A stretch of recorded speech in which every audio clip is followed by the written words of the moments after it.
என்பிபியோடு எந்தவித நிபந்தனையும் இல்லாமல் எங்களால் ஆதரவு கொடுக்க முடியாது. மேயர் பதவியை அவர்கள் தருவார்களாக இருந்தால் நாங்கள் சேருவதற்கு தயார். நாங்கள் இஷாம் மரிக்காருக்கு மேயர் பதவியை தாரம் அப்படின்னு சஜித் தரப்புல இருந்தோ இல்லை ஸ்ரீலங்கா முஸ்லீம் காங்கிரஸினுடைய ரவுஃப் ஹக்கீம் தரப்புல இருந்தோ வந்தால் இந்த மேயர் பதவிக்காக நீங்கள் அவங்களுக்கு சப்போர்ட் பண்ணுவீங்களா? எங்களை வளர்த்து விட்ட தலைவரின் குடும்பத்தில் இருக்கின்ற ஒரு பிள்ளைக்கு மேயர் பதவியை எங்களால் கொடுக்க முடியுமா இருந்தால் அதை விட ஒரு நன்றிகடன் எங்களால் வேறு எதையும் பார்க்க முடியாது. இந்த 7500 வோட்ஸினுடைய அதிகாரத்தை 3100 வோட்ஸினுடைய அதிகாரம் தீர்மானிக்கிறது பொருத்தம். மக்களின் இறைவனின் ஏற்பாடு 7 ஆசனங்கள் உயிர் பெற வேண்டுமாக இருந்தால் இந்த 3 ஆசனங்கள் உதவி அவர்களுக்கு தேவைப்படுகிறது. இஷாம் மரிக்காரோட விலை 25 லட்சமா? தூய்மையான கரங்களோடு இருக்கின்ற நாம் எங்களுடைய விலை அதிகமாகத்தான் இருக்கும். ஸ்ரீலங்கா முஸ்லிம் காங்கிரஸ் என்பிபிக்கு ஆதரவு வழங்குமா இருந்தால் சாணக்கிய தலைமை என்ற பெயரோடு அதற்கு ஒரு காரணத்தையும் சொல்லி உம்ரா ஒன்றை செய்துவிட்டு அங்கிருந்து நாங்கள் இந்தந்த தேவைகளுக்காகத்தான் செய்தோம் என்று ஒரு நியாயப்படுத்தலை செய்வாராக இருந்தால் மக்களுக்குரிய சேவைகளுக்கான நிபந்தனைகளை வச்சு அவங்களோட சேரலாம். இப்போது அவர்கள் தேசிய மக்கள் சக்தியின் வேட்பாளர்களாக இருந்தாலும் கடந்த காலத்திலே கொடியின் வேட்பாளர்களாக இருந்திருக்கிறார்கள். மனசாட்சிப்படி பார்த்தாலும் கூட அவங்க தான் ஜெயிச்சவங்க. நாங்கள் அதற்கு பொருத்தம் இல்லை என்றால் அந்த கட்சி எங்களுக்கு அவற்றை சொல்ல வேண்டும். ஒரு பொண்ணுக்கு மாப்பிள்ளை பார்க்குற விஷயம் கிடையாது தானே. அவன் கொஞ்சம் கருப்பா இருக்கிறான், இல்லைன்னா உயரம் கம்மியா இருக்குது, முடி பழுத்து இருக்குதுன்னு சொல்றது. எங்களுடைய பிரதான முடிவு என்பிபியோடு ஆட்சி அமைப்பது. ஒருவேளை இஷாம் மரிக்காரினுடைய விதியில் இஷாம் மரிக்கார் மேயர் அல்ல என்று எழுதப்பட்டிருந்தார்,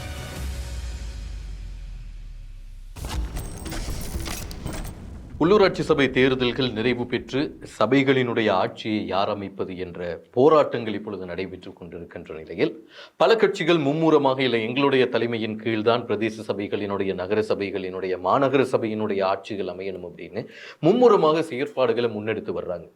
இந்த நேரத்தில் தான் புத்தளம் மாவட்டத்தினுடைய நகர சபைகள், புத்தளம் மாவட்டத்தினுடைய பிரதேச சபைகள், புத்தளம் மாவட்டத்தினுடைய மாநகர சபைகள் தொடர்பான கருத்துக்கள் மிகப்பெரிய அளவில் பேசப்பட்டு வருது. அதற்கு பொருத்தமான ஒருவரும் அங்கே ஒரு நகர சபை, இப்பொழுது அது மாநகர சபை, அந்த மாநகர சபையினுடைய ஆட்சியை தீர்மானிக்கின்ற சக்தியாக மாறி இருக்கின்ற கொடி சின்னம் அப்படின்னா பொருத்தம்னு நினைக்கிறேன் NFGG.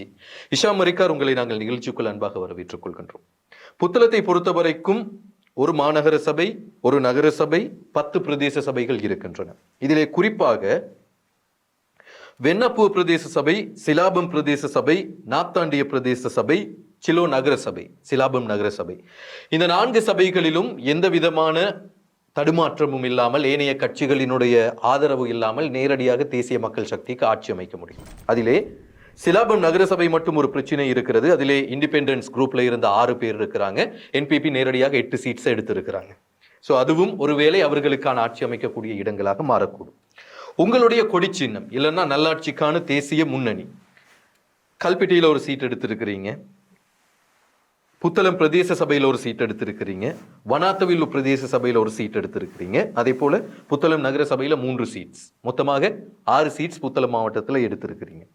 இந்த 6 சீட்ஸ்ல பிரச்சனையா இருக்கக்கூடியது புத்தளம் நகர சபையினுடைய மாநகர சபையினுடைய 3 சீட்ஸ் தான். இந்த இன்டர்வியூ ஆரம்பிக்கிறதுக்கு முன்னாடி ஒரு தகவலை சொல்லி ஆரம்பிக்கிறது பெட்டர்ன்னு நினைக்கிறேன்.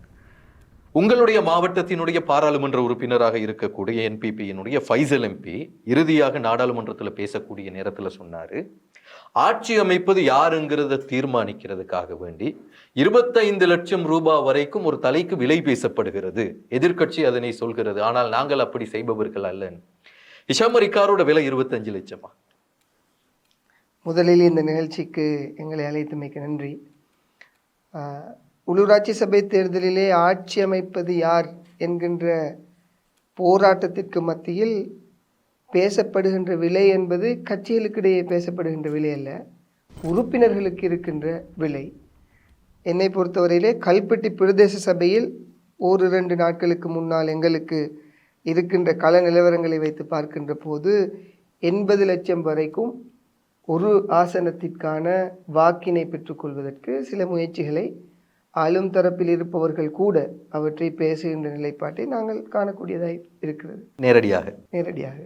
ஆனால் தெளிவாக ஃபைசல் MP சொல்கிறார், எதிர்கட்சியில் இருக்கக்கூடிய உறுப்பினர்கள் தண்ணி மோட்டரை கொடுத்தாங்க, அதே நேரத்தில் சாமான் பார்சலை கொடுத்தாங்க, காசு கொடுத்தாங்க. இஷாம் மரிக்கார் பெற்றுக்கொண்ட இந்த 6 சீட்டும் உண்மையில் அப்படி காசு கொடுத்து தண்ணி மோட்டர் கொடுத்து இல்லைன்னா பார்சல் கொடுத்து பெற்றுக்கொண்ட ஓட்ஸா? இல்லை, தூய தேசத்திற்கான கட்சி இரட்டை கொடி சின்னத்திலே புத்தளம் தேர்தல் தொகுதிக்குள் செய்த தேர்தல் பிரச்சாரம் என்பது சுயாதீனமான முடிவினை மேற்கொள்ள வேண்டும் என்பதற்காக, மக்கள் சுயாதீனமான ஒரு இயக்கத்தை வளர்க்க வேண்டும் என்ற நோக்கிலே சுயாதீன தலைமைத்துவத்தோடு இருக்கின்ற உறுப்பினர்களை எங்களுக்குள் நாங்கள் தலைவர்களாக மாற்ற வேண்டும் என்பதற்காக தரப்பட்ட வாக்குகளே தவிர, நாங்கள் எந்தவித செயற்திட்டங்களையோ எந்தவித சலுகைகளையோ அல்லது பொருட்களையோ காசுகளையோ கொடுக்கவில்லை.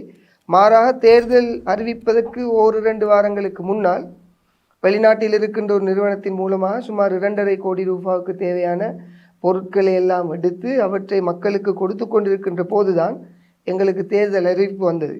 அறிவித்த உடனேயே அந்த விடயங்களை அப்படியே நிறுத்திவிட்டு தேர்தல் முடிந்த பிற்பாடு சென்ற வாரம் நாங்கள் மீண்டும் அவற்றை ஆரம்பித்திருக்கிறோம்.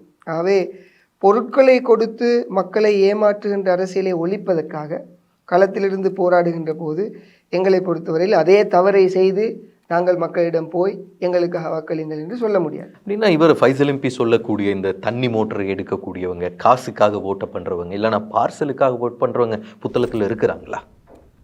தற்போது இருக்கின்ற நாட்டு சூழ்நிலை வைத்து சொல்லுகின்ற போது மக்களை நாங்கள் முழுமையாக ஒரு குற்றம் சுமத்துகின்ற ஒரு கூண்டில் ஏற்ற முடியாது. நாட்டில் இருக்கின்ற சூழலையும் சந்தர்ப்பத்தையும் பயன்படுத்தி கொண்டு ஒரு சில அரசியல் கட்சியின் தலைவர்கள் தங்களுடைய கட்சியை வளர்த்த அந்த விதத்தை புத்தளம் மாவட்டத்திலும் வந்து செய்ய பார்க்கிறார்கள். நேரடியாக அந்த இரவு காசு கொடுக்கின்ற கலாச்சாரம் புத்தளத்திலே தொடராக ஒரு கட்சியின் மூலமாக நடைபெற்று வருகிறது.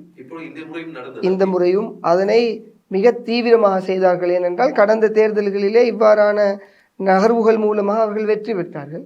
அவை இந்த தேர்தலிலும் அதே நகர்வினை பின்பற்றுவோம் என்கின்ற அடிப்படையில் முயற்சிகளை செய்தாலும் பாரிய அளவு மக்கள் மாற்றம் செய்திருக்கிறார்கள். அப்படின்னா அதுக்கான ஆதாரங்கள் இருந்தா இஷா மரிக்கார் ஏன் சட்டத்தை நாடவில்லை? உங்களுடைய தரப்போ இல்லை என்பிபி குற்றம் சாட்டக்கூடிய ஃபைசல் எம்பியினுடைய தரப்போ ஏன் சட்டத்தை நாடவில்லை? இல்லை, நாங்கள் தேர்தல் ஆணையத்திற்கு ஆதாரபூர்வமாக பல விடயங்களை சமர்ப்பித்தோம். ஆனால் இந்த அரசாங்கத்தின் கீழ் நடைபெற்ற தேர்தலிலே முறைப்பாடுகள் எந்த அளவு ஏற்றுக்கொள்ளப்பட்டது, எந்த அளவுக்கு விசாரணைக்குட்படுத்தப்பட்டது என்பது மிக மிக ஒரு சேலஞ்ச் பண்ணக்கூடிய ஒரு டாபிக்.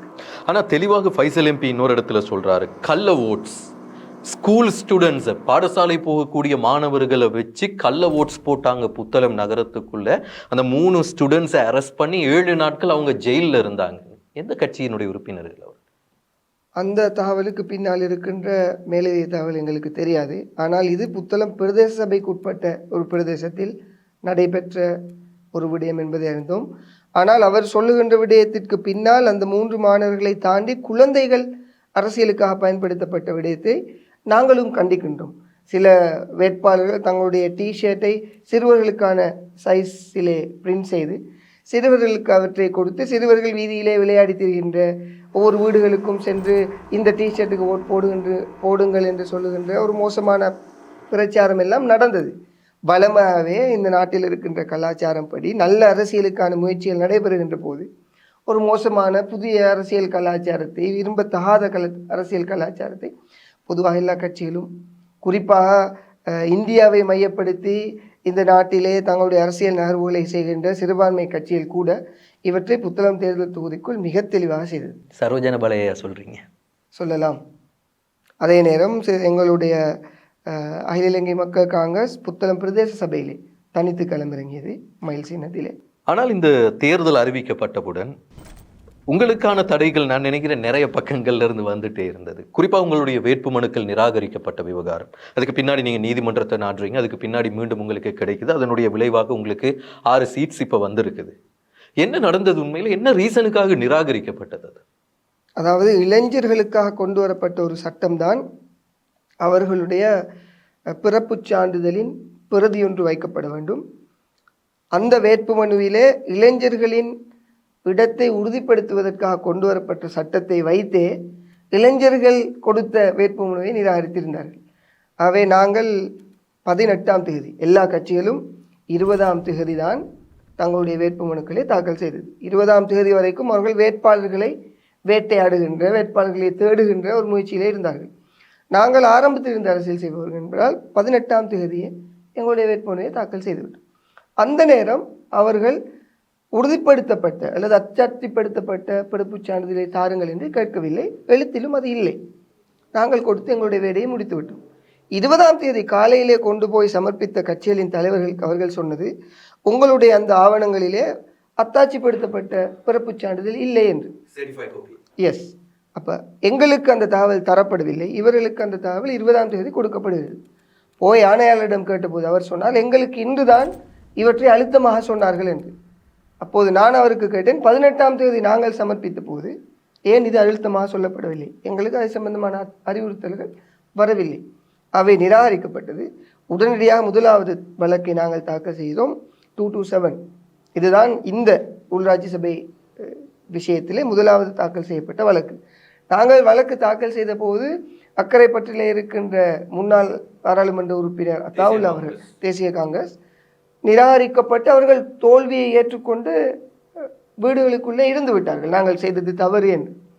நாங்கள் போய் போராடுகின்ற போது 2 நாட்களுக்கு பின்னால் ஜீவன் தொண்டமான், அத்தாவுல்லா போன்றவர்கள் எல்லோரும் எங்களுடைய இந்த கேஸை படித்துவிட்டு சில சட்டத்தின் மூலமாக அவர்களும் வழக்கு தாக்கல் செய்தார்கள். முதலாவது வெற்றியை நாங்கள் பெற்றெடுக்கிறோம். அதன் பின்பு அதே வெற்றி பலருக்கு கொடுக்கப்படுகிறது. முதலாவது வழக்கு தாக்கல் செய்யப்பட்ட 35 கட்சிகளுக்கு மாத்திரம்தான் அந்த வழக்கின் தீர்ப்பு கொடுக்கப்படுகிறது. அதன் பின்னால் தாக்கல் செய்தவர்களுக்கு அந்த தீர்ப்பு கொடுக்கப்படவில்லை. இதே நேரம் ஜனாதிபதி சட்டத்தரணி என்று சொல்லுகின்ற நிசாம் காரியப்பர் கூட அவர் நாங்கள் எடுக்கின்ற அந்த முயற்சிகள் சிறுபிள்ளைத்தனமான முயற்சி என்று புத்தகத்தில் கதை சொல்லிவிட்டு, நாங்கள் தேர்தல் ஆணையத்தோடு பேசி உச்சநீதிமன்றத்திலே வழக்கு தாக்கல் செய்திருக்கிறோம், இதுதான் சரியான வழி என்று பேசிக்கொண்டிருந்த போது எங்களுடைய வேட்புமனுக்கள் நிராகரிக்கப்பட்டாமல் ஏற்றுக்கொள்ளப்பட்டதும், அவருடைய அந்த வழக்கு உச்சநீதிமன்றத்தால் நிராகரிக்கப்பட்டதும் எங்களை பொறுத்தவரையிலே இளைஞர்கள் அரசியலுக்கு தேவை என்கின்ற விடயத்தை அந்த இடத்தில் மிக தெளிவாக பறைசாற்றியது. நல்லொரு இடத்துக்கு கொண்டு வந்து நிப்பாட்டு இருக்கிறீங்க. ஸ்ரீலங்கா முஸ்லீம் காங்கிரஸ், உங்களுடைய புத்தளம் மாநகர சபை இப்பொழுது நகர சபை மாநகர சபையாக தரம் உயர்த்தப்பட்டிருக்கிறது. மாநகர சபைக்குள்ளதான் உங்களுடைய கொடி சின்னம் தீர்மானமிக்க சக்தியாக மாறி இருக்கிறது. ஏனைய பிரதேசங்களிலே ஒன்று ஆளும் கட்சியோடு இருக்கலாம் அல்லது எதிர்கட்சியில இருக்கலாம், அதிலே மாற்று கருத்துகள் கிடையாது. உங்களுடைய 3 ஆசனங்களை ஒரு வேறாக பிரித்தெடுத்து விட்டாலும் கூட ஸ்ரீலங்கா முஸ்லிம் காங்கிரஸுக்கு 3 ஆசனங்கள் இருக்கின்றன. அதே நேரம் ஐக்கிய மக்கள் சக்திக்கு 4 ஆசனங்கள் இருக்கின்றன. எனவே 7 ஆசனங்கள். தேசிய மக்கள் சக்திக்கும் 7 ஆசனங்கள் இருக்கின்றன, சமமான ஆசனங்கள். எனவே உங்களுடைய 3 ஆசனங்களை ஒரு பக்கம் ஓரம் கட்டிவிட்டாலுமே யுஎம்பியினுடைய ஐக்கிய தேசிய கட்சியினுடைய ஒரு ஆசனம் இருக்கிறது, இண்டிபெண்டன்ட் குரூப்பினுடைய ஒரு ஆசனம் இருக்கிறது. அந்த 2ஐயும் சேர்த்தால் என்பிபிக்கு ஆட்சி அமைக்கக்கூடிய வாய்ப்புகள் இருக்கிறது. ஒருவேளை வாக்களிக்கின்ற நிலைக்கு வந்தால் கூட ரகசியமாக அவைகள் நடக்கக்கூடிய வாய்ப்புகள் இருக்கின்றன. இப்படி இருக்கிற நேரத்தில் ஏன் நீங்கள் மேயர் பதவியை கேட்கிறீங்க? எங்களை பொறுத்தவரையிலே அரசியல் என்பது ஒரு அதிகாரத்திற்கான போட்டி. நாங்கள் அரசியல் களத்திலே வந்திருப்பது மக்களுக்கு தேவையான விடயங்களை செய்ய வேண்டும் என்பதற்காக. எங்களிடம் அழகான ஒரு திட்டமிடல் இருக்கிறது. நாங்கள் செய்த தேர்தல் பிரச்சாரம் என்பது வட்டாரத்திற்கு ஒரு உறுப்பினரை வென்றிடுங்கள் என்பது அல்ல. இந்த ஊருக்கு ஒரு தலைவரை உருவாக்குங்கள், அந்த தலைவர் இஷாமரைக்கராக இருக்க வேண்டும், அதை நீங்கள் ஏற்றுக்கொண்டால் இரட்டை கொடி சின்னத்திற்கு வாக்களியுங்கள் என்பதுதான் எங்களுடைய வேட்பாளர்கள் அத்தனை பேரும் செய்த பிரச்சாரம். இந்த பிரச்சாரத்தில் எங்களுக்கு கிடைத்த வாக்குகள் 3100 வாக்குகளை நாங்கள் பெற்றிருக்கிறோம். அதன் விளைவாக 3 ஆசனங்கள் கிடைத்திருக்கு புத்தளம் மாநகர சபையில். இந்த சபையிலே முதல்வராக வர வேண்டும் என்ற கனவோடு இருக்கின்ற ஒரு வேட்பாளர்கள் எடுத்து பார்க்கின்ற போது அவர்கள் கேட்கக்கூடிய நிலையில இல்லை. தேசிய மக்கள் சக்தியில் இருக்கின்ற வேட்பாளர் சௌதரி இன்ஷாத் அவர்கள் மேயராசனத்தை கேட்கிறார். நியாயம் இருக்கிறது, 7 ஆசனம் இருக்கிறது.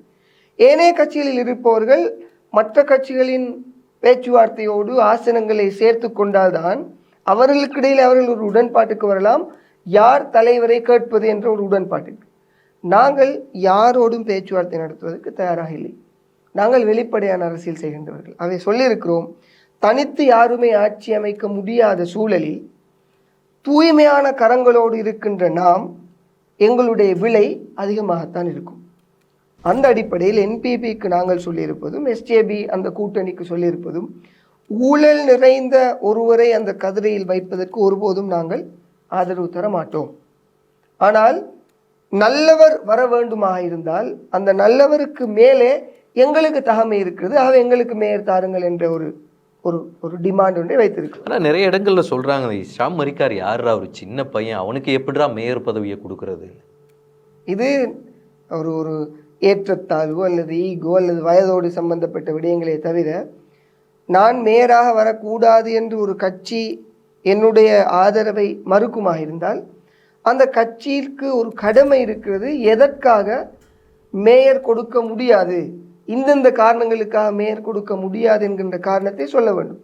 இதுவரைக்கும் எந்த கட்சியும் சொல்லவில்லை. காரணம், அவர்களுக்குள் இருக்கின்ற மேயர் வேட்பாளரை விடவும் தகுதியான, தகமையான, திறமையுள்ள ஒருவராக அவர்கள் எங்களை பார்க்கிறார்கள். ஆனால் நீங்கள் சொல்லக்கூடிய ரிம்ஷாத் அகமது தெளிவாக சொல்றாரு, என்பிபியினுடைய அதிகாரத்தின் கீழ் நிச்சயமாக மாநகர சபையினுடைய ஆட்சி அமையும் அப்படின்னு அவருடைய நன்றி தெரிவிக்கிற ஒரு வீடியோ கிளிப்ல அவர் தெளிவாக சொல்லி இருக்கிறார். அப்படின்னா அவங்களுக்கான திட்டங்கள் இருக்குது தானே, யாரை எடுக்கணும் யாரை எடுக்கக்கூடாது.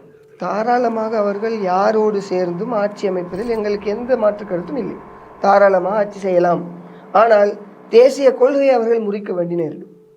அவர்கள் தேர்தல் காலத்திலே செய்த தேர்தல் பிரச்சாரத்தை அவர்கள் இல்லாமல் செய்துவிட்டு, மக்களுக்கு சொன்ன அந்த வாக்குறுதிகளை எல்லாம் தள்ளிவிட்டு, அதிகாரத்திற்காக, மேயர் கதிரைக்காக தங்களுடைய கட்சியின் கொள்கையை கூட காலவாரி விட்டு ஆட்சி அமைப்பதற்கு முடியுமாக இருந்தால் அவர்கள் ஆட்சி அமைக்கலாம். ஆனால் எங்களோடு சேருகின்ற போது தேசிய கொள்கையை அவர்கள் முறிக்க தேவையில்லை.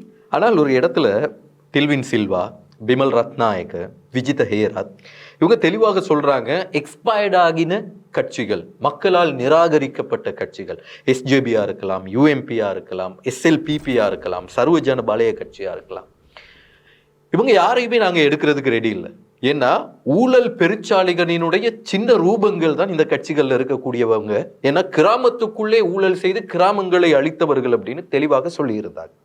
ஆனா இண்டிபெண்டன்ஸ் குரூப் இருக்கிறாங்க, அவங்க ஏதோ ஒன்று செய்யணுங்கிறதுக்காக தான் வந்து இருக்கிறாங்க.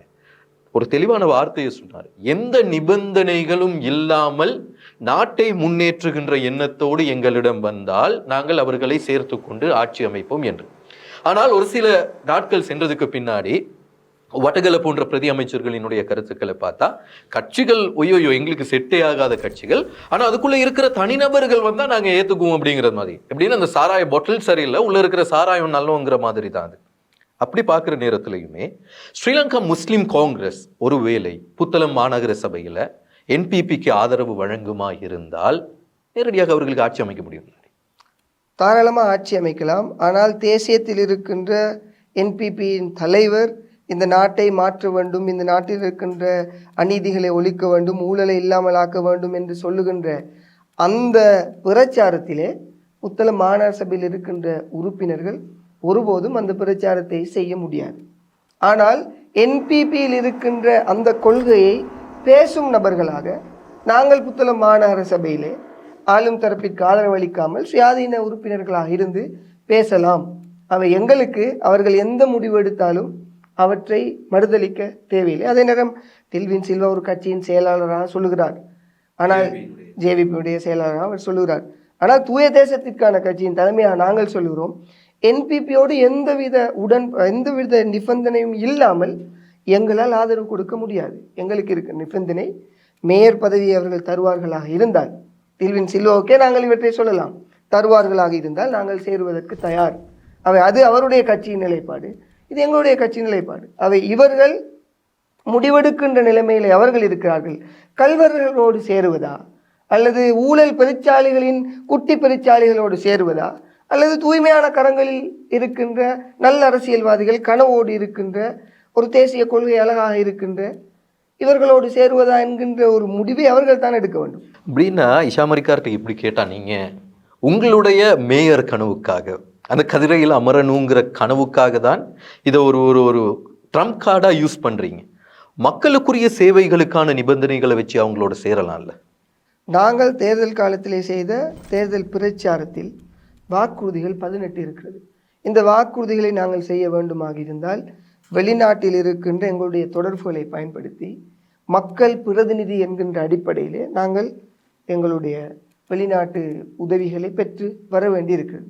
இவற்றை செய்வதற்குத்தான் மேயர் கதிரையை கேட்கிறோமே தவிர, மேற்கதில் இருந்து அங்கு இருக்கின்ற சுகபோகங்களை அனுபவிக்க வேண்டும் என்பதற்காக அல்ல. மேயர் கதிரை இல்லாமல் அதை செய்ய முடியாது. அந்த 18 மேயர் கதிரை இல்லாமல் செய்யலாம், மேயருக்கு இருக்கின்ற வாகனம் இல்லாமல் செய்யலாம், மேயருக்கு இருக்கின்ற அந்த சம்பளங்கள் இல்லாமல் செய்யலாம். ஆனால் மேயர் என்கின்ற அந்த வார்த்தை ஒட்டுமொத்த புத்தளம் மாநகர சபையின் அத்தனை அதிகாரமும், சிக்னேச்சர் பவர் எல்லாமே அவருக்கு தான் கொடுக்கப்பட்டிருக்கு. Key point. அப்போ நாங்கள் வெளிநாட்டுக்கு சென்று ஒரு பிரதிநிதியாக ஒரு அப்பாயின்மெண்ட் ஒரு எம்பசியிலே கேட்கிறோமா இருந்தால் அதற்கு கொடுக்கப்படுகின்ற மரியாதையும் ஒரு மேயருக்கு கொடுக்கப்படுகின்ற மரியாதையும் வெளிநாட்டிலே மிக தெளிவானது. அவ இங்கு மக்கள், ஒட்டுமொத்த மக்களின் பிரதிநிதியாக தலைமையாக நாங்கள் இருந்தால்தான் அவற்றை செய்ய முடியும்.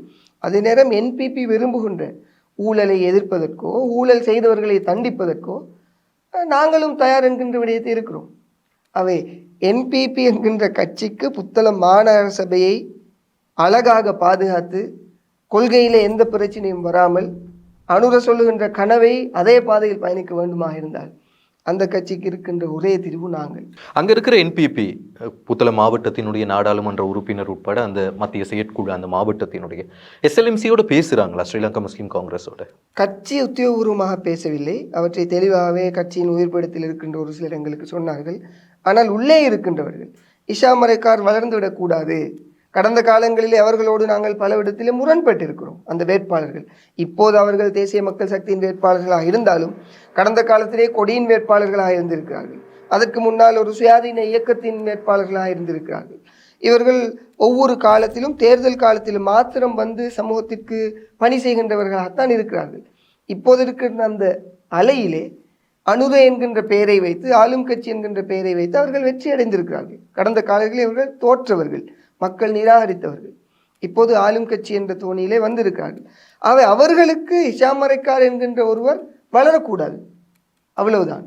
அங்கு இருக்கின்ற ஊழல் பெருச்சாளிகளோடு போய் ரகசியமாக பேச்சுவார்த்தை நடத்திய ஒரு சிலர், அகில இலங்கை மக்கள் காங்கிரசின் எஸ்ஜேபியில் இருக்கின்ற உறுப்பினர்களுக்கு சென்று ரகசியமாக பேசியவர்கள் இதுவரைக்கும் எங்களோடு ரகசியமாகவோ பரகசியமாகவோ லேசான பேச்சுவார்த்தையை கூட செய்யவில்லை என்றால் கட்சி கொள்கைகளுக்கு அப்பால் இந்த ஊரில் இருக்கின்ற மக்களின் ஒரு அழகான ஒரு எதிர்காலத்திற்கு அப்பால் அவர்களுக்கு இருப்பது இஷா மரைக்கார் என்கின்ற ஒருவரை வளர்ந்து விடக்கூடாது, இடத்தை கொடுக்கக்கூடாது என்று. எப்படி பார்த்தாலுமே தெளிவா தேசிய மக்கள் சக்தி புத்தளம் மாநகர சபையில ஆட்சி அமைக்க முடியாது. அதுதான் யதார்த்தம். ஏனைய ஏதோ ஒரு கட்சியினுடைய உறுப்பினர்கள் கட்டாயம் அவர்களுக்கு உதவியாக இருக்க வேண்டும். ஒருவேளை ஸ்ரீலங்கா முஸ்லீம் காங்கிரஸினுடைய நீங்க சொல்ற மாதிரி அந்த 3 பேர் அங்க போயிட்டாங்களா இருந்தா, ஒருவேளை ஸ்ரீலங்கா முஸ்லீம் காங்கிரஸினுடைய தலைவர் ரவுஃப் ஹக்கீம் நேரடியாக சஜித்திலிருந்து வெளியில வர வேண்டி வரும் தானே? இல்லை, அவர் தேர்தல் காலத்திலும் புத்தளத்தில் ஒரு தேர்தல் பிரச்சாரத்தையும் கண்டியிலே ஒரு தேர்தல் பிரச்சாரத்தையும் புத்தளத்திற்குள்ளே இருக்கின்ற கொற்றாமுலை பிரதேசத்திலே இன்னொரு தராசு பிரச்சாரத்தையும் அவரால் செய்ய முடியுமாக இருந்தால் ஏமாறுவதற்கும் அந்த கட்சியின் போராளிகளும் அந்த கட்சியின் உறுப்பினர்களும் தயாராக இருக்கிறார்கள் என்றால் இந்த முடிவுகளிலும் தாராளமாக அவர் சாணக்கிய தலைமை என்ற பெயரோடு அதற்கு ஒரு காரணத்தையும் சொல்லி சில நேரம் மக்காவுக்கு சென்று உம்ரா ஒன்றை செய்துவிட்டு அங்கிருந்து நாங்கள் இந்தந்த தேவைகளுக்காகத்தான் செய்தோம் என்று ஒரு நியாயப்படுத்தலை செய்வாராக இருந்தால் அவற்றை கண்மூடித்தனமாக ஏற்றுக்கொண்டு பயணிப்பதற்கு தாராளமான போராளிகள் அந்த கட்சியிலே இருக்கிறார்கள். ஆகவே என்னை பொறுத்தவரையிலே இங்கு முடிவெடுக்கும் பலம், முடிவெடுக்கும் கதிரையிலே இருப்பவர்கள் என்பிபி. சரியான முடிவை எடுக்காமல் பிழையான முடிவை எடுப்பார்களாக இருந்தால் அவர்களை நம்பி, அவருடைய கொள்கைகளை நம்பி, அந்த கட்சியின் தலைமையை நம்பி வாக்களித்த அத்தனை பேருக்கும் துரோகம் செய்தார்கள். அந்த துரோகத்தை செய்வதற்கு எங்களுடைய கட்சி தயாரில்லை. அதை இப்படி கேட்டா தெளிவா தேசிய மக்கள் சக்தி 7 ஆசனங்களை எடுத்திருக்கிறாங்க, 7 சீட்ஸை எடுத்திருக்கிறாங்க. மனசாட்சிப்படி பார்த்தாலும் கூட அவங்க தான் ஜெயிச்சவங்களுக்கு செக் வைக்கிற இடத்துல இருக்கக்கூடிய நீங்க ஏன் நாட்டினுடைய நலன் கருதி இதை விட்டு கொடுக்க கூடாது? நாட்டினுடைய நலன் கருதி நாங்கள் விட்டு கொடுப்பதில் எந்தவித பிரச்சனையும் இல்லை. ஆனால் யாருக்கு விட்டு கொடுக்கின்றோம் என்பதை பார்க்க வேண்டும். எங்களை விட தகுதியான திறமையான அரசியல் களத்திலே மக்கள் போராட்டங்களிலே மக்கள் பிரச்சனைகளிலே தொடராக இருந்து வந்தவருக்கா, அல்லது தேர்தல் காலத்தில் மாத்திரம் வந்து போகின்ற அல்லது தேர்தல் காலத்தில் மாத்திரம் மக்களை பார்த்து சிரிக்கின்ற மக்களோடு பழகுகின்ற வெறுமனே ஒரு ஏமாற்று அரசியல் வித்தை ஒன்றை செய்கின்றவர்களுக்கு விட்டு கொடுக்கிறோமா என்கின்ற ஒரு அச்சம்தான் எங்களை தடுக்கிறதே தவிர பொருத்தமில்லாதவருக்கு ஆசனத்தை கொடுத்தது இஷா மரைக்கார் தான் என்கின்ற ஒரு பெயர் எங்களுக்கு வந்துவிடுமோ என்ற ஒரு அச்சத்தினால் தான் நாங்கள் தயங்கிக் கொண்டு இந்த முடிவை எடுத்தோமே தவிர எங்களை பொறுத்தவரையில் இந்த முடிவுக்கு பின்னால் இருப்பது மக்களுக்கு செய்ய வேண்டும், மக்கள் விரும்புகின்ற அந்த ஆட்சியை சரியாக நிறுவ வேண்டும். என்பிபிக்கு ஆதரவளித்த மக்களை நாங்கள் நேசிக்கின்றோம். அந்த மக்கள் கொடுத்த அந்த மக்களாணை சரியாக இருக்க வேண்டும் என்றால் அதற்கு பொருத்தமான நபர் பொருத்தமான திறமையும் தகுமையும் இருப்பது நாங்கள் என்கின்ற உறுதிப்பாட்டோடு கேட்கிறோம். நாங்கள் அதற்கு பொருத்தம் இல்லை என்றால் அந்த கட்சி எங்களுக்கு அவற்றை சொல்ல வேண்டும். எந்த காரணத்திற்காக உங்களுக்கு நாங்கள் தர முடியாது என்று இதுவரைக்கும் அவர்கள் சொல்லவில்லை. காரணம் அவர்கள் சொல்ல முடியாது. வந்து ஒரு பொண்ணுக்கு மாப்பிள்ளை பார்க்குற விஷயம் கிடையாது தானே. இவன் கொஞ்சம் கருப்பாக இருக்கிறான், இல்லைன்னா உயரம் கம்மியாக இருக்குது, முடி பழுத்து இருக்குதுன்னு சொல்கிறதுக்கு. ஒரு நாட்டினுடைய அதிகார வர்க்கத்துக்கு கீழே வருகின்ற பிரதான அதிகாரத்தை பிரயோகிக்கக்கூடிய ஒரு பிரதான இடம் மாநகர சபைங்கிறது. அதனால தான் கொழும்பு மாநகர சபைக்கு இவ்வளோ பெரிய போட்டிகள் நடந்து கொண்டிருக்கின்றன. அப்படியான ஒரு இடத்துல நீங்க நினைக்கிறீங்களா உங்களை இதுக்காக தான் நாங்கள் நிராகரிக்கிறோம் அப்படின்னு நீங்க சொல்லக்கூடிய காரணங்களை பட்டியலிடுவாங்க அப்படின்னு? அந்த கட்சி அதை செய்யும் என்று நம்புகிறோம். கடந்த காலத்தில் இருந்த அரசியல் கலாச்சாரம் வேறு, இப்போது அவர்கள் பேசுகின்ற அரசியல் கலாச்சாரம் என்பது வேறு. நாங்கள் கேட்கின்ற அந்த கோரிக்கைக்கு நியாயமான காரணங்கள் இருக்கிறது. அவர்கள் இந்த கோரிக்கையை மறுத்தால் அதற்கு நியாயமான காரணங்கள் சொல்லியாக வேண்டும். அப்போதுதான் நாங்கள் அவற்றை ஏற்றுக்கொண்டு சில நேரம் ஆதரவு கொடுக்கலாம். எங்க உடன்பாட்டிற்கு வர வேண்டுமா இருந்தால் ஒரு மேசையில் இருந்து பேச வேண்டும். சரி, இப்படியான ஒரு கன்செப்டுக்கு வருவோமே. நீங்க சொல்ற மாதிரி 7 பேர் அப்படியே இருக்கட்டும். என்பிபியினுடைய எஸ்டிஏபியினுடைய 4 பேர் இருக்கிறாங்க. ரவுஃப் ஹக்கீம் தலைமையிலான ஸ்ரீலங்கா முஸ்லீம் காங்கிரஸினுடைய 3 பேர் இருக்கிறாங்க. ஸோ அங்கேயும் 7 பேர் இருக்கிறாங்க. அந்த எதிர்கட்சியில் இருக்கக்கூடிய எஸ்ஜேபி, எஸ்எல்எம்சி, அதே போல யூஎம்பியில் 1 இருக்கிறாங்க, இண்டிபெண்டன்ட் குரூப்ல 1 இருக்கிறாங்க. ஸோ இவங்க 7 பேரோட மொத்தம் 9 பேர் ஆகுறாங்க. 9 பேரோட நாங்கள் இஷாம் மரிக்காருக்கு மேயர் பதவியை தாரம் அப்படின்னு சஜித் தரப்புல இருந்தோ இல்லை ஸ்ரீலங்கா முஸ்லீம் காங்கிரஸினுடைய ரவுஃப் ஹக்கீம் தரப்புல இருந்தோ வந்தால் அந்த மேயர் பதவிக்காக நீங்கள் அவங்களுக்கு சப்போர்ட் பண்ணுவீங்களா? ஏற்கனவே அந்த கோரிக்கை உத்தியோகபூர்வமாக புத்தளத்தில் இருக்கின்ற ஐக்கிய மக்கள் சக்தியின் வேட்பாளர்கள் எங்களுடைய வீட்டுக்கு வந்து அந்த விடயத்தை சொல்லிவிட்டார்கள். உங்களுக்கு மேயர் ஆசனத்தை நாங்கள் தருகிறோம், எங்களுக்கு டிப்யூட்டி மேயர், அவர்களுக்கு டிப்யூட்டி மேயர் வேண்டும், நாங்கள் எங்களுக்குள்ளே இருக்கின்ற அந்த கூட்டணியை சரி செய்து கொள்கிறோம், ஸ்ரீலங்கா முஸ்லீம் காங்கிரஸோடும் ஏனையவர்களும் சரி செய்து கொண்டிருக்கிறோம், நீங்கள் வாருங்கள் என்று சொன்னார்கள். நாங்கள் அவர்களுக்கு வைத்த கோரிக்கை, ஒரு ஊழல்வாதியை ஆசனத்திலே வைப்பதற்கு நாங்கள் ஆதரவு தர மாட்டோம். அப்படின்னா அவங்க கேட்கிற டெப்யூட்டி மேயர் ஊழல்வாதி அப்படியா? இல்லை, அவரும் பொருத்தமான ஒருவர், கடந்த காலங்களிலே நகரசபை உறுப்பினராக இருந்திருக்கிறார், எந்த தவறும் செய்யாத ஒருவர், மாற்று மதத்தை சேர்ந்த ஒருவர். புத்தளத்தில் ஒரு வழக்கம் இருக்கிறது, தலைவர் முஸ்லிமாக இருந்தால் பிரதி தலைவர் மாற்று மதமாக இருக்க வேண்டும் என்கின்ற ஒரு அண்டர்ஸ்டாண்டிங் மறைந்த தலைவர் பாயிஸ் அவர்கள் உருவாக்கி இருக்கிறார்கள். அந்த அடிப்படையில் நாங்கள் சொன்னது, இஷாம் மரிக்காரை மேயராக்குவதால் ஊழல்வாதிகள் அதற்கு ஆதரவு தர வேண்டாம் என்று எங்களால் சொல்ல முடியாது. தாராளமாக ஆதரவினை பெற்றுக்கொள்ளுங்கள், ஆனால் எந்தவித நிபந்தனைகளோடு அல்லது முதல் 2 வருடம் இஷாம் மரிக்காருக்கு, அடுத்த 2 வருடம் ஸ்ரீலங்கா முஸ்லீம் காங்கிரஸுக்கு கொடுக்க வேண்டும் என்கின்ற நிபந்தனை வருமாக இருந்தால் அவற்றை ஏற்றுக்கொள்வதற்கு நாங்கள் தயாரில்லை என்று முதல் கட்ட பேச்சுவார்த்தையை சொல்லி அனுப்பியிருக்கிறோம். அதன் பின்பு ஒவ்வொரு தலைமைகளும் இன்னொரு விடயத்தை சொல்ல வேண்டும். புத்தளத்திலே முதலாவது நடந்திருக்கிறது, புத்தளத்திற்கான முடிவினை எடுக்கக்கூடிய ஒரு சுயாதீன அரசியல் இந்த களத்தில் மாத்திரம்தான் இருக்கிறது. இதற்கு முன்னால் பார்த்தால் கொழும்பிற்கு போய் அங்கு இருக்கின்ற தலைவரை சந்தித்து தான் யாருக்கு போனஸ் என்கின்ற முடிவை எடுக்க வேண்டும், யாரோடு ஆட்சி அமைப்பது என்ற முடிவை எடுக்க வேண்டும், யாருக்கு எந்த பதவி என்கின்ற முடிவை அவர் தான் எடுப்பார். நாங்கள் எல்லாம் கேட்டுவிட்டு வருபவர்களாகத்தான் இருந்தோம். புத்தளத்தில் முதல் தடவையாக கண்டியில் இருக்கின்ற தலைவர் புத்தளம் மரிக்கார் வீதிக்கு வர வேண்டியிருக்கிறது, மன்னாரில் இருக்கின்ற தலைவர் புத்தளம் மரிக்கார் வீதிக்கு வர வேண்டியிருக்கிறது. பலம் பொருந்திய பாராளுமன்ற உறுப்பினர்கள் என்னுடைய தொலைபேசி அழைப்புக்கு எடுத்து எங்களோடு உடன்படிக்கைகளை பேசிக் கொண்டிருக்கிறார்கள். நாங்கள் இவற்றை ஒரு வெற்றியாக பார்க்கிறோம். 3100 மக்கள் எங்களுக்கு தந்த ஒரு அதிகாரம்தான் முடிவெடுக்கும் திறமை எங்களுக்கு தந்திருக்கிறது. நாங்கள் அவர்களுக்கு சொன்னது, ஊழல் இல்லாத நபர்களுக்கு 2 வருடம் என்று பிடித்து கொடுத்தால் உங்களோடு உடன்படிக்கை வருவதற்கு நாங்கள் எத்தனிக்கிறோம், முடிவு கொடுக்கவில்லை. எங்களுடைய பிரதான முடிவு என்பிபியோடு ஆட்சி அமைப்பது. வெளிப்படையாக நாங்கள் ஒளித்து மறைத்து பேசுவதற்கு விரும்பவில்லை. வெளிப்படையாக என்பிபியோடு ஆட்சி அமைப்பதற்கு நாங்கள் தயாராக இருக்கிறோம். அவர்கள் எங்களுக்கு அந்த சந்தர்ப்பத்தை தராத பட்சத்திலே எங்களுக்கு இருக்கின்ற அடுத்த தெரிவு சஜித் கூட்டணியோடும் ஏனைய சுயாதீன வேட்பாளர்களோடும் நாங்கள் சேர்ந்து ஆட்சி அமைத்து முதல் 2 வருடத்தை எங்களுக்கும் அடுத்த 2 வருடத்தை மறைந்த தலைவர் கே பாயிஸுடைய மகள் ஸ்ரீலங்கா முஸ்லீம் காங்கிரஸின் போனஸ் உறுப்பினராக நேற்று அவர்கள் உறுதி கொடுத்திருக்கிறார்கள். அந்த பிள்ளைக்கு எங்களை வளர்த்து விட்ட தலைவரின் குடும்பத்தில் இருக்கின்ற ஒரு பிள்ளைக்கு மேயர் பதவியை எங்களால் கொடுக்க முடியுமா இருந்தால் அதைவிட ஒரு நன்றிகடன் எங்களால் வேறு எதையும் பார்க்க முடியாது. திறமை, தகமை, மொழி புலமை எல்லாமே அந்த பிள்ளைக்கு இருக்கிறது. அவை இரண்டு வருடங்கள். முதல் 2 வருடம் இஷாம் மரிக்காருக்கு தூய தேசத்திற்கான கட்சி, அடுத்த 2 வருடம் ஸ்ரீலங்கா முஸ்லீம் காங்கிரஸ். குறிப்பாக ஊழல்வாதிகள் அல்ல, பாயிஸுடைய மகளுக்கு எந்தவித ஊழலோடும் சம்பந்தப்படாத திறமையான ஒருத்தி டிப்யூட்டி முழுமையாக சமகி ஜனபலவேகைக்கு கொடுப்பதற்கு நாங்கள் எத்தனிக்கின்றோம். அவர்களின் கையில் ஸ்ரீலங்கா முஸ்லீம் காங்கிரஸின் தலைவர் எவ்வாறான முடிவெடுப்பார் எங்களுக்கு தெரியாது.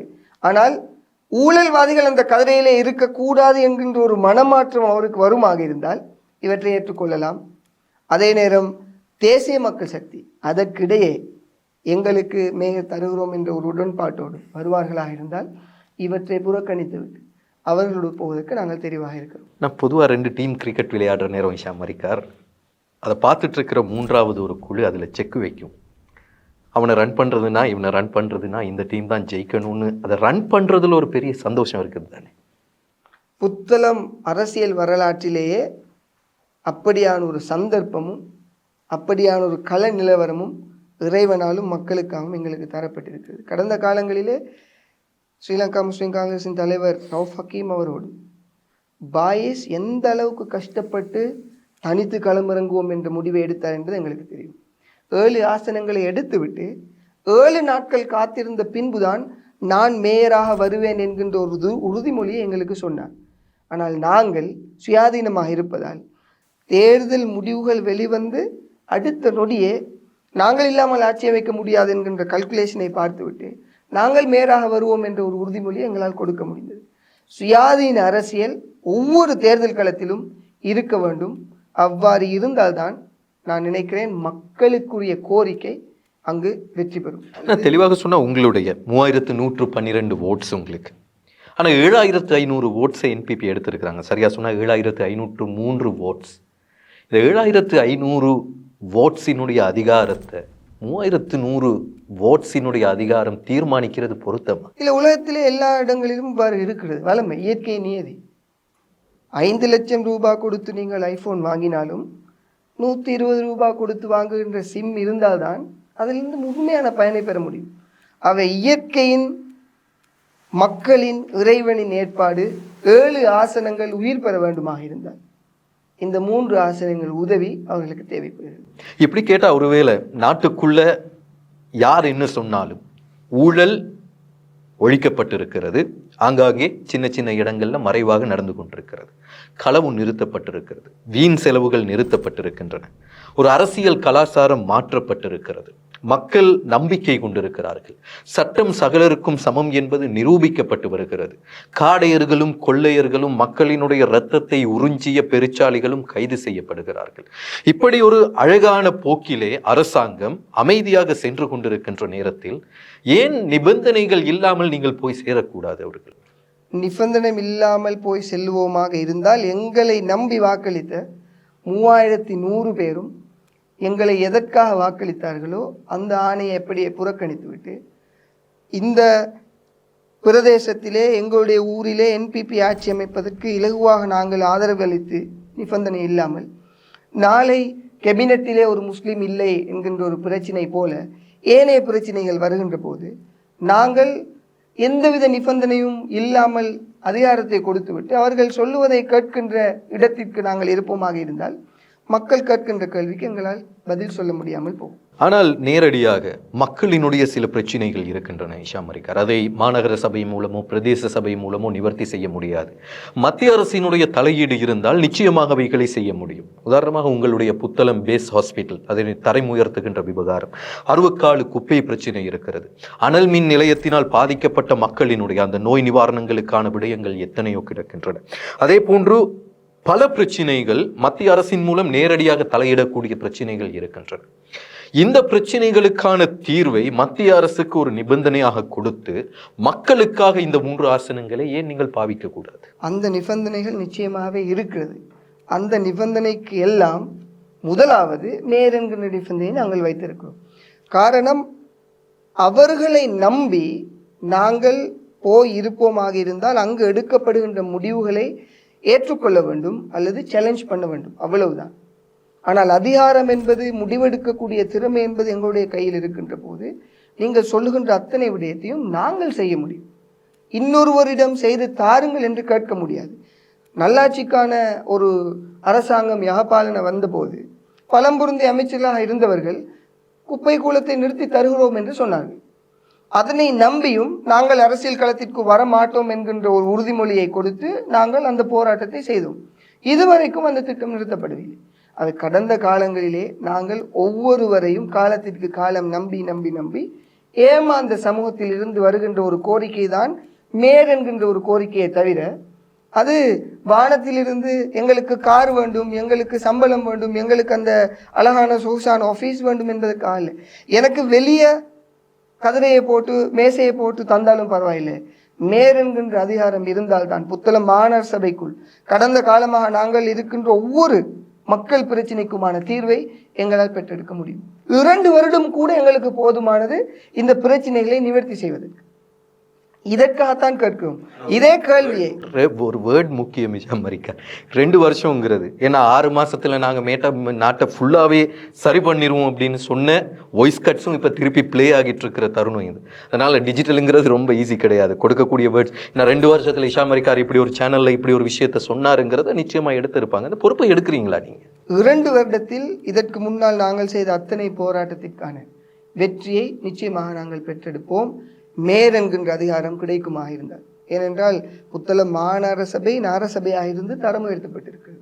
அவை இங்கு புதிதாக ஒரு MOH டிபார்ட்மெண்ட் ஒன்று வர இருக்கிறது. இது வருமாக இருந்தால் தள வைத்தியசாலை என்பதற்கு அப்பால் ஒவ்வொரு வட்டாரத்திலும் கிளினிக்ஸ் உருவாக்கப்பட வேண்டும். கிளினிக்ஸ் உருவாக்கினாலே மக்கள் தள வைத்தியசாலைக்கு அதிகமாக செல்லுகின்ற மக்கள் கிளினிக் மூலமாக தங்களுடைய தேவையை பூர்த்தி செய்து கொள்வார்கள்.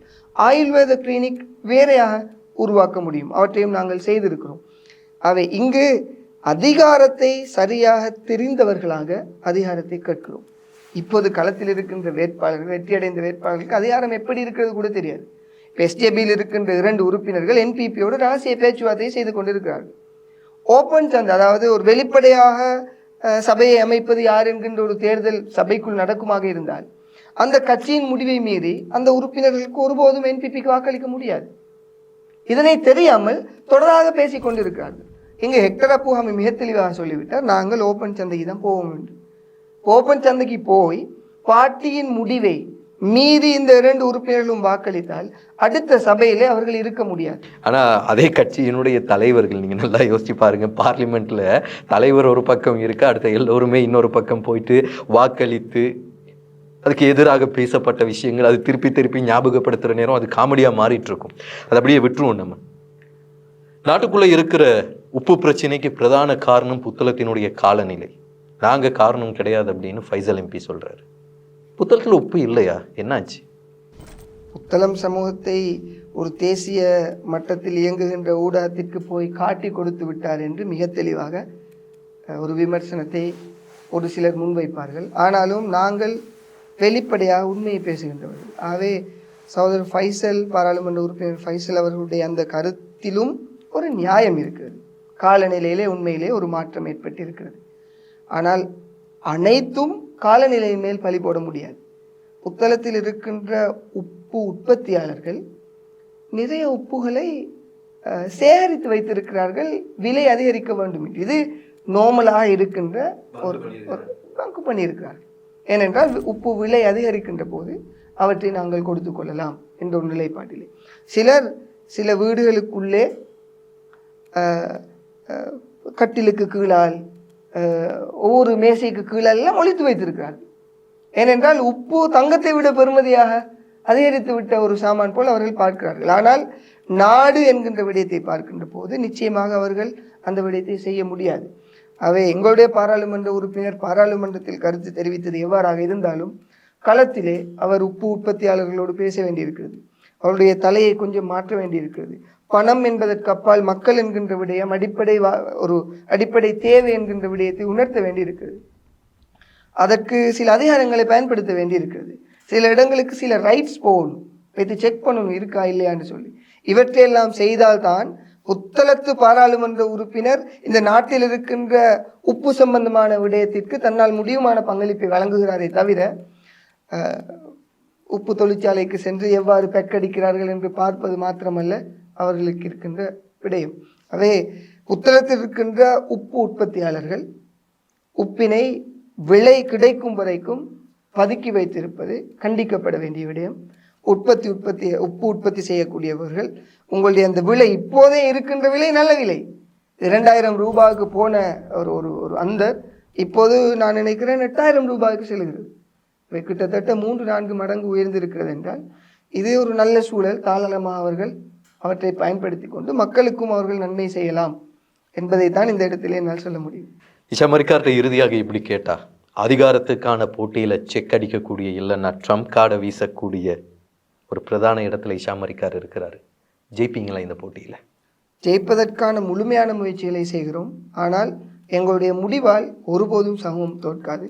எங்களுக்கு வாக்களித்தவர்களின் அந்த ஆணை தோற்காது. நிச்சயமாக எல்லோரும் எதிர்பார்க்கின்ற ஒரு அழகான முடிவினை தேசிய மக்கள் சக்தி எடுக்கும் என்ற நம்பிக்கையில் இருக்கிறோம். அவர்கள் தர மறுத்தால் ஒரு ஊழல் இல்லாத ஒரு ஆட்சியை செய்வதற்கு அந்த அதிகார கதிரையிலே ஊழல்வாதிகளை கட்டுப்பாட்டிற்குள் வைத்து அவர்களை தண்டிப்பதற்கான அந்த கதிரையிலே அவருடைய ஆதரவை எடுத்துக்கொண்டு அந்த கட்சி அந்த ஆசனத்தில் அமர்வதற்கு கூட நாங்கள் தயாராக இருக்கிறோம். எது எவ்வாறாக இருந்தாலும் தேசிய மக்கள் சக்திக்கு முன்னுரிமை இருக்கிறது. அந்த கட்சியின் தலைமையை நாங்கள் மதிக்கிறோம். அவர் செய்ய இருக்கின்ற இந்த மாற்றத்தை மதிக்கிறோம். அதற்கு எங்களால் முடிந்த பங்களிப்பை கொடுப்பதற்கு தயாராக இருக்கிறோம்.